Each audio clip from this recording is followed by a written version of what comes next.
Bonjour, c'est Marine du blog et de la chaîne YouTube Bien dans ses baskets. J'espère que vous allez bien. Alors sur cette chaîne, je vous parle de ma nouvelle vie en tant que maman, de la parentalité positive, en fait de tout ce que j'apprends sur la bienveillance, tout ce que j'ai appris et tout ce que j'apprends tous les jours, de mes erreurs, de ce que je fais au quotidien, de l'alimentation saine, enfin plein de choses d'une vie de maman quoi. Et j'ai envie de dire aussi j'ai fait des formations sur le développement personnel et le bien-être intérieur qui est super important. Je pense vraiment qu'on ne peut pas être bien dans ses baskets et bien dans sa vie de maman et de couple si on n'est pas bien dans son corps et dans sa tête. Donc là j'ai eu une mauvaise passe ces derniers temps, ça a duré 1 ou 2 mois et en fait, de toute façon comme toute mauvaise passe déjà, j'ai envie de vous rappeler le fait que dans la vie en fait il n'y a pas bien ou mal, enfin il y a toujours en fait il y a toujours le positif et le négatif comme dans une pile, hein, il y a un côté positif, un côté négatif, l'un ne va pas sans l'autre et en fait il faut trouver l'équilibre et en fait là ouais c'était une mauvaise passe dans le sens où j'étais pas bien dans ma tête et dans mon corps et j'ai tout remis en doute, en question et je sais pas, comme si j'arrivais pas j'avais beau tout essayer en fait puis j'avais même pas envie en fait d'en sortir de cette passe, je sais pas. C'était bizarre et je crois que c'est la première fois que c'est aussi intense, enfin vraiment où je suis vraiment mal et que je sais pas, j'arrive pas, je me dévalorisais, enfin j'étais pas bien. Et en fait ça m'a permis de comprendre plein de choses sur moi déjà, de me remettre en question et finalement j'ai compris des choses que j'arrivais pas. En fait je me suis défait de croyances que j'arrivais pas à me défaire justement depuis que j'ai eu ma fille et ça m'a fait un bien fou là, je me sens libérée, délivrée. Bon, je vais pas vous faire la chanson, hein. J'ai pas la voix pour. Mais et en fait, ça va beaucoup mieux. Et donc je voulais partager avec vous un peu ce qui m'a aidé. Déjà, je pense que quand on n'est pas bien, des fois, voilà, il faut laisser vivre le truc. Faut se laisser, faut pas se poser de questions et se dire que ça passera, c'est comme ça et c'est pour quelque chose. Et toujours se remettre en question, toujours essayer de chercher, c'est important. Et voilà, essayer de se reconnecter à soi après quand on voit que ça commence à aller un peu mieux. Donc ce qui m'a aidé moi c'est les 4 accords Toltec que je me suis. Alors là je vais prendre ma maman m'amener le livre là puisqu'elle l'a, ça va venir encore donc je vais le lire, mais déjà rien que de savoir les 4 accords ça m'a beaucoup aidé. Donc je vous invite à aller regarder sur internet, hein, à aller chercher. Et là j'avoue que je fais la vidéo comme ça, on est à la plage, j'ai pas pris le temps de les mettre, mais je vous les mets dans la description parce que je les ai pas encore retenus, mais il faut que je les retienne, il faut que je les apprenne. Voilà, moi je vous partage ce que j'apprends comme vous au jour le jour, donc je vous partage ça. Mais en fait voilà, c'est des 4 accords, ça m'a appris que en fait, et puis ça m'a fait une révélation, c'est que depuis la naissance en fait de ma fille, j'ai du mal un peu à vivre avec les gens autour, mais en fait je me suis rendu compte que c'est parce que, et c'est un des accords, je crois que la phrase, je saurais peut-être pas dire la phrase exacte, mais je sais plus. C'est en gros, n'interprète pas les phrases des autres en fait, dans le sens où, où en fait je faisais une interprétation de ce que les gens pensaient. Voilà, je suis quelqu'un qui a la facilité de savoir ce que les gens pensent, que ce soit que d'un regard, une intonation, ou voilà, je le sais, en général je me trompe pas. Mais malheureusement en fait, quand on fait ça, on interprète et du coup on fait par rapport à cette interprétation. Mais du coup la personne, peut-être qu'elle le pense, mais peut-être que dans sa tête aussi elle s'est dit je vais faire des efforts par rapport à elle. Et en fait du coup nous on les voit pas parce qu'on a cette interprétation et du coup on se sent mal et du coup par rapport à ça on est sur la défensive parce qu'on sait qu'elle pense ça. Enfin voilà, je sais pas si je suis claire, mais je pense que je suis pas la seule à faire ça. Et en fait, moi là ce que j'ai retenu de tout ça, c'est qu'il faut être soi, être en accord, il faut apprendre à s'aimer, à s'accepter. S'aimer, ça veut pas dire se trouver super belle, se trouver super intelligente. S'aimer, ça veut juste dire s'accepter comme on est en fait, avec nos défauts et nos qualités. Enfin, moi j'ai envie de dire nos caractéristiques. On a des faiblesses sur quelque chose, des qualités sur d'autres, mais enfin des forces plutôt sur d'autres. Mais en fait, nos faiblesses peuvent devenir des forces si on le travaille, si on a confiance en nous. Et voilà, on est capable de tout faire en fait. Et c'est juste que des fois, si vous avez envie d'être, je sais pas moi, si vous êtes timide, que vous avez envie d'être moins timide, c'est pas parce qu'un jour vous avez été, voilà, à ce moment-là, oui, la timidité est ressortie, c'est pas pour ça que vous êtes timide en fait. C'est pas pour ça que vous ne pouvez pas ne plus l'être. C'est juste à ce moment-là, voilà, vous êtes revenu, vous l'avez été, mais vous pouvez recommencer, voilà, et à force, vous vous rendrez compte que vous n'êtes plus timide en fait, à force de faire c'est valable avec tout. À force de faire des efforts, et voilà, c'est valable avec tout. Ensuite, je voulais parler aussi du moment présent. C'est super important, parce qu'en fait, quand on pense au passé, on ressasse. Voilà, on a des remords, des regrets, j'aurais pas dû faire ça. Quand on pense au futur, on appréhende, on stresse, comment ça va se passer, tout ça. Donc, moi, ce que je vous conseille, c'est de vous connecter au moment présent. Ce qui est passé, point barre. Le futur, si par exemple, je sais pas moi, vous avez un examen ou vous avez un rendez-vous qui vous stresse, et faites ce que vous pouvez faire en anticipant, par exemple, voilà, réviser, préparer votre entretien, voilà, vous le faites sur un temps donné, vous mettez un chronomètre, voilà, par jour, je fais ça. Et le reste du temps, ça, vous n'y pensez plus.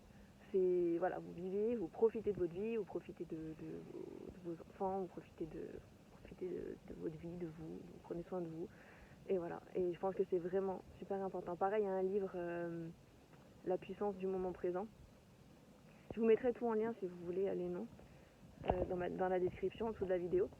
Et voilà, je trouve voilà, c'est un point important. Et du coup, pour faire un lien aussi, donc vu que c'est une chaîne de parentalité, sur souvent en fait quand on a une mauvaise passe, tout ça, on crie, on s'énerve. Et moi je me rends compte que déjà moi je suis tout le temps avec ma fille au quotidien, je ne travaille pas et je suis tout le temps avec elle, je l'ai jamais fait garder. Et je me dis que les gens qui travaillent, parce que moi des fois voilà, je suis absorbée par mon quotidien et pourtant je suis tout le temps avec elle et je fais quand même pas mal de choses voilà, avec elle, on joue souvent. Mais souvent je suis absorbée par mon quotidien et du coup là quand j'étais pas bien, je me suis rendu compte que j'étais plus connectée à elle en fait. Et que voilà, je faisais des choses et que du coup quand elle râlait, j'étais plus sur ouais mais enfin j'étais un peu agacée quoi, j'étais plus je sais pas, j'étais pas connectée en fait. Dans le sens où je lui répondais, mais voilà, je lui disais quoi faire, mais j'étais pas dans la connexion. Je sais pas si vous voyez ce que je veux dire, mais en fait se connecter à son enfant vraiment c'est quand il est pas bien, c'est vraiment je sais pas, il y a un échange dans le regard, il y a quelque chose, il n'y a pas besoin de paroles. Il y a ouais, c'est se poser, se taire en fait, et même si lui il crie, il hurle, c'est voilà, se poser. Moi c'est vrai que je prends le temps, je m'assois à côté d'elle et je la regarde, et souvent le regard en fait c'est tout. Je sais pas, il y a une connexion qui se passe et du coup je lui parle, voilà, je lui dis que je suis là et je lui dis pas qu'est-ce qui s'est passé, et je lui voilà, des fois si elle arrive pas à faire quelque chose, qu'elle s'est énervée, je lui montre, et en fait elle se calme tout de suite parce que je suis calme et parce qu'on est connecté, et qu'il y a quelque chose, je sais pas, il y a quelque chose qui se passe. Alors je sais pas si vous voyez ce que je veux dire, si ça vous est déjà arrivé, mais je pense que c'est super important parce qu'on est envahi dans le quotidien et en fait on parle juste, mais souvent on pense à autre chose et puis on est un peu agacé, et en fait c'est vraiment se poser et se connecter et se dire que c'est notre enfant, c'est un être humain, et en fait elle a peut-être juste besoin de voilà, qu'on soit là et se connecter à son être au lieu de se connecter voilà, au matériel et à notre quotidien en fait. Il n'y en a pas pour longtemps, hein. Ça dure 5 minutes, mais c'est 5 minutes où le calme revient et on est apaisé. Et je trouve que c'est super important. Voilà, sinon, dans ce qui m'a aidé, j'ai pris conscience que donner l'exemple est primordial et essentiel.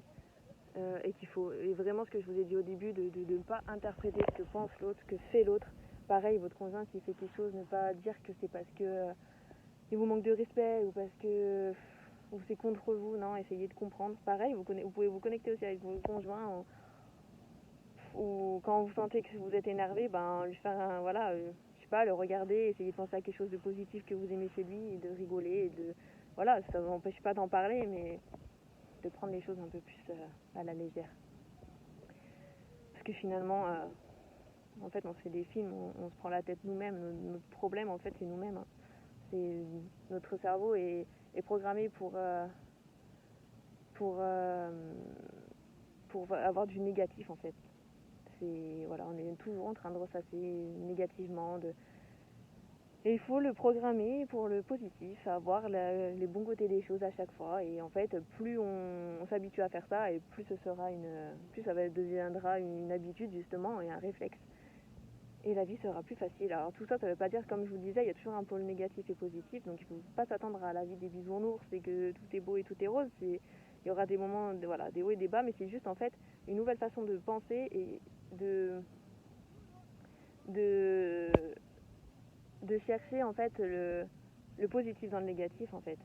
Voilà, vous avez eu un accident, enfin voilà, je sais pas, votre voiture est tombée en panne, bah, c'est peut-être parce que sinon vous auriez eu un accident, c'est peut-être, alors c'est des histoires, mais quand vous râlez, c'est des histoires aussi, hein, quand vous dites là là j'en ai marre, je vais payer, enfin voilà, vous râlez, vous ressassez ce qui s'est passé, c'est pareil en fait, autant se raconter des histoires qui nous rassurent et qui font qu'on passe à autre chose. Enfin, c'est mon point de vue en tout cas. Moi, je sais que ça m'aide et ça m'aide à profiter du moment présent. Et de toute façon, c'est fait. Donc en fait, il n'y a aucune raison de râler, de mettre de la mauvaise humeur qui se répercute sur nos enfants, qui vont se mettre à pleurer, et ça va nous énerver. Et voilà. Donc voilà. Donc pour résumer, acceptez-vous comme vous êtes, avec vos caractéristiques, donc vos points faibles, vos points forts. Vous pouvez être qui vous voulez, vous pouvez, voilà, vos points faibles peuvent devenir des points forts et inversement. Ne interprétez pas ce que les gens disent, d'accord? Et leur propre pensée, en fait, leurs pensées leur appartiennent, elles vous appartiennent pas à vous. Si la personne pense, voilà, moi en fait, je vais vous raconter du coup pour vous donner l'exemple. Moi, je me sentais mal parce qu'il y a des gens qui viennent chez moi, ma famille, et que nous, en fait, voilà, je donne des habitudes alimentaires à ma fille. Ça fait 3 ans que voilà, je m'efforce à lui donner, on va dire, de bonnes habitudes, même si petit à petit, en fait, je lui interdis pas. Donc du coup, petit à petit, voilà, elle connaît des choses que j'aime plus ou moins. Enfin bref. Mais le truc, c'est que je sais que les gens, c'est difficile. Le rapport à la nourriture, c'est dur. Et donc, je me suis fait ce truc que je me suis sentie mal que les gens viennent et se sentent mal enfin que moi, je me sente mal en fait de pas qu'ils mangent pas comme ils mangent chez eux et voilà en fait, ou alors qu'ils veulent pas, qu'ils acceptent pas comme on est et que du coup, pardon, je fais n'importe quoi avec la caméra, que voilà, qu'ils nous acceptent pas comme on est, qu'ils respectent pas en fait tout ça, et qu'ils amènent des choses chez nous que je veux pas forcément, et que je veux pas montrer à ma fille, enfin voilà, plein de choses. Et en fait là, je me suis rendu compte que c'est moi qui ai interprété ça et que oui, bah peut-être certainement ça va peut-être les embêter de pas manger certaines choses, mais qu'en fait ils sont en vacances, qu'ils viennent chez nous et que s'ils sont pas contents, bah voilà, enfin ils viendront pas et en fait je pense qu'on est plus que de la nourriture, que voilà, il y a d'autres choses et que moi je fais pas ça pour les embêter, je fais ça pour mes valeurs en fait, pour ma fille, et que à côté de ça je fais quand même des efforts, je vais quand même faire des efforts sur la nourriture. C'est vrai que pour eux c'est peut-être pas grand chose parce qu'on est vraiment voilà, pas à l'extrême, mais que ouais, on a vraiment changé d'alimentation. Mais voilà, après je pense qu'il y a des efforts à faire des deux côtés, mais qu'on est quand même chez nous et que voilà, il faut accepter en fait qu'on est comme on est et que même si ça plaît pas, et ben tant pis parce que les gens, même si bah ils me critiquent, et ben ils me critiquent et puis tant pis en fait, c'est pas grave, et s'ils sont pas contents ils reviendront pas et c'est tout en fait, c'est ce qu'il faut se dire, je pense. Voilà, c'est mon exemple, mais voilà, c'est pour tout. Si vous allez dans votre famille, que vous avez toujours des critiques, des trucs, c'est super pénible, mais tant pis, ça leur appartient. Il faut pas que il faut pas que voilà ces pensées viennent vers vous et que vous prenez pour vous en fait. C'est eux qui pensent ça. Et en général, quand on émet une idée comme ça, une pensée chez quelqu'un, c'est qu'en fait, c'est notre propre, comment on dit, c'est notre propre ressenti. C'est que ces personnes se sentent mal par rapport à ça en fait, elles-mêmes. Euh, quand on me critique d'être trop avec ma fille, tout ça, peut-être que c'est des personnes qui regrettent de ne pas l'avoir été avec leurs enfants ou qui, eux, auraient aimé que leurs parents soient comme ça avec eux. Ou peu importe, en fait, mais faut même pas chercher à comprendre. Vous faites ce que vous voulez, vous remettez en question. Si ça vous perturbe, c'est que vous n'êtes pas clair avec ça. Donc, vous relisez, vous lisez des livres qui vous maintiennent ou qui vous font changer d'avis. Peu importe, en fait. Mais voilà. Il faut que vous soyez en confiance avec vous-même, avec ce que vous faites, avec vos choix. On fait toujours des erreurs et c'est pas parce que moi des fois je change un peu, hein, bah voilà, sur l'alimentation, je change. Il y a des choses, je lui faisais pas lire, enfin il y a des chansons que je lui faisais pas écouter jusqu'à maintenant, là je lui fais écouter parce que je pense qu'elle est en âge, voilà, et puis elle me les demande, elle les entend, donc je lui explique, enfin il y a plein de choses en fait, ça évolue avec l'âge de vos enfants, c'est pas parce que vous dites à votre famille, voilà j'ai fait comme ça, s'il vous plaît il faut faire comme ça, que l'année d'après vous pouvez pas faire autrement, en fait faire l'inverse, parce que vous évoluez et puis c'est tout, puis vous faites comme vous voulez en fait. Ayez confiance en vous. Je viens de voir un post là avant de faire la vidéo d'un amour au naturel, je vous invite à la suivre, j'adore ce qu'elle fait. Elle a mis des phrases que toute maman devrait entendre en fait. Je sais plus exactement, mais je crois que c'était aie confiance en ce que tu fais de ton mieux, tu es une bonne maman. Enfin voilà, des choses comme ça qu'on devrait entendre au lieu de tout ce qu'on entend. Et voilà. Et du coup, pour le reste, qu'est-ce que je disais? Donc les 4 accords Toltec, je vous invite à les regarder. C'est 4 phrases simples en fait qu'il faut se dire tous les jours. Et rien que de les lire, ça va vous aider, je pense. Et ça va peut-être faire écho en vous et vous, comment dire, ouais, vous révéler des choses. Et voilà, lisez le livre, la puissance aussi du moment présent. Voilà, c'est un moment présent. Et voilà. Bon, j'ai ma fille qui est en train d'arriver. Et je vais profiter parce qu'on est à la place, donc je vais profiter d'eux. Si j'ai oublié des choses, je vous les mets dans la description, je vous mets tous les liens. Et voilà, je vous souhaite de passer une belle journée et à bientôt sur le blog et la chaîne YouTube Bien dans ses baskets. N'hésitez pas à mettre un j'aime, ça m'aidera à être connu, à faire connaître la vidéo à des personnes qui ont besoin en fait. Et attends ma poupette. Et voilà, que ça aiderait en fait de voir de voir cette vidéo et voilà, n'hésitez pas à la partager si vous pensez que ça peut aider. Voilà, à bientôt, au revoir.